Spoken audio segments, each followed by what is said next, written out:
Hello there, how you doing today? Everybody in fine shape? Well, a lot of us are not in fine shape financially, but hopefully we are physically. Well, hell, my wallet's all falling apart here, but it don't really matter because there ain't much money in it anyhow. A few ones and $5 bill, and looks like might be a 10 in there. I don't know. That's about it. Kind of a crappy looking wallet, and it's probably about I would say about 5 or 6 years old. Gonna have to buy a new one, I think. Well, with a crappy wallet that doesn't have much in it these days, I changed the oil on both vehicles, my wife's van and my truck.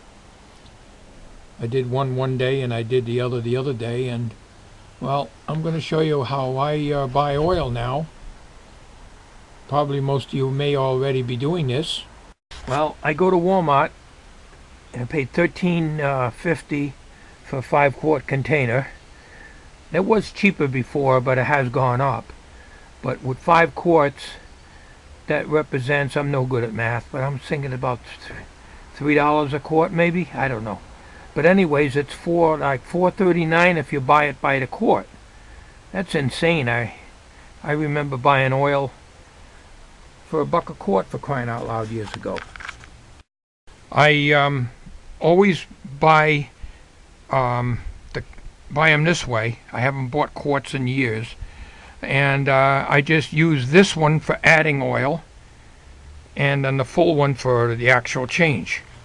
Of course, I do my own oil changes, except in the wintertime. Then I go to wherever I can that's got a sale going on and have them do it. Throughout the years, I've accumulated quite a few funnels for oil and various things. Some of which, like this one, I could use to add automatic transmission fluid from my wife's van.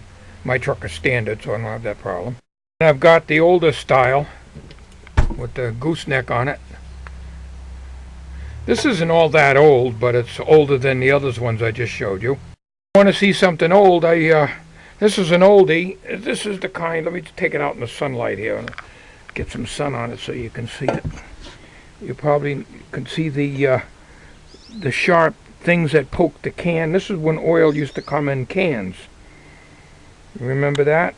Some of you guys out there that are my age will certainly remember when oil came in metal cans, and you'd push this down on the top of the can and you'd fill your oil in your car or truck or whatever.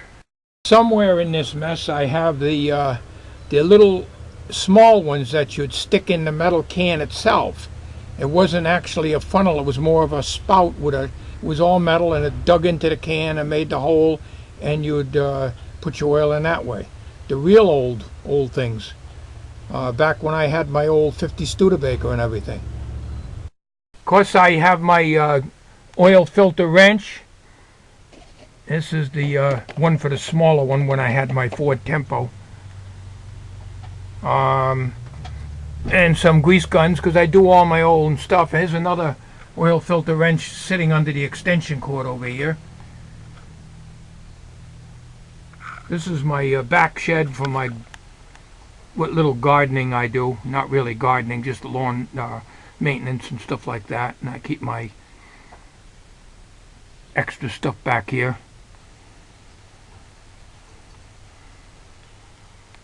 Yeah, whenever they got a sale on oil, I use this 530 oil right here for the snowblower.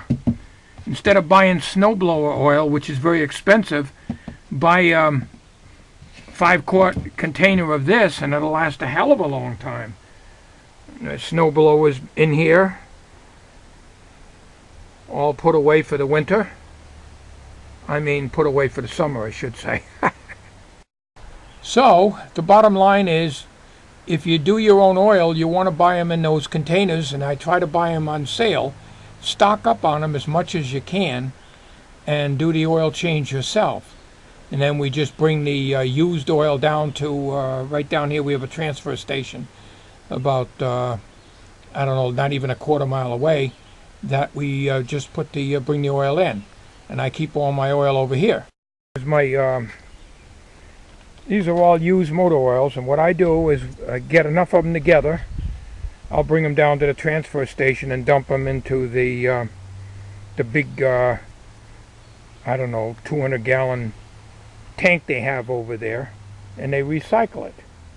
Day and age, you got to try to do a lot of things yourself, because it costs way too much money to have everybody do it. It's bad enough that with the newer vehicles that I am stuck at a garage to have them do a lot of the computer stuff and things that I'm not capable of doing anymore. It ain't like the cars of the 50s and the 60s and even the 70s, the early 70s. I'm able to do most all the work myself. Now, other than oil changes on the vehicles even we got, the van is a 90 and the Dodge Dakota pickup truck is a 91. It's a bear to change plugs in the 94 Econoline. It's a 6-cylinder inline 6. The number 1 and 2 plugs are a bastard to get started, to put the new ones in. They're tough to get out too, and it's overdue for new plugs. I got the Platinum in there. I use these plugs here in the van. This is what I use in the van. The van, as I said, is a 94 Econoline. It's a 300 cubic inch inline 6-cylinder, and I use the Autolite Platinum, the AP5125s. This is an extra one that I got right here, because one time I snapped off the porcelain trying to get that damn number 2 cylinder plug in there. What a bastard trying to get that in there. I'm not looking forward to doing the plugs on this van again. In the Dodge Dakota, I have these Bosches in there. They were in there when I got the truck at 185,000. I got 205,000 miles on it now, and I got to try to find some more Bosches, because those are good plugs. I have a Rube Goldberg system, as you can see here, as to all the oil changes, the plugs, and what they use, and the gaps, and all that happy stuff. All in transmission fluid for the van, and everything, all written down in any old place. I even have it over here. This is the last oil change I did on the on my Dakota and on the 90 van, 90 van right here. They both have, the van has 198,465 miles, and the truck is just a little over that.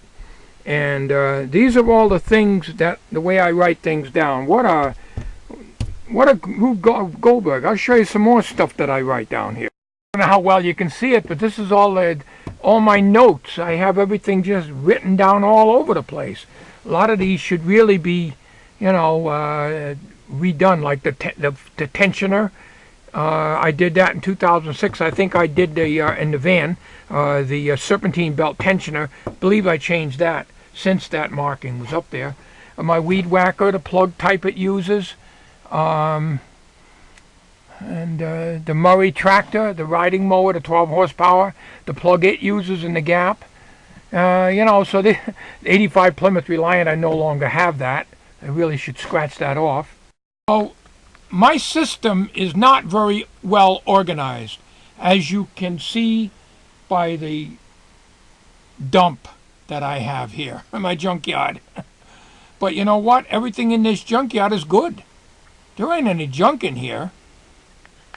Well, at least as far as I'm concerned. Well, so much for this video. I hope you enjoyed it. Thank you for watching. Have a good day.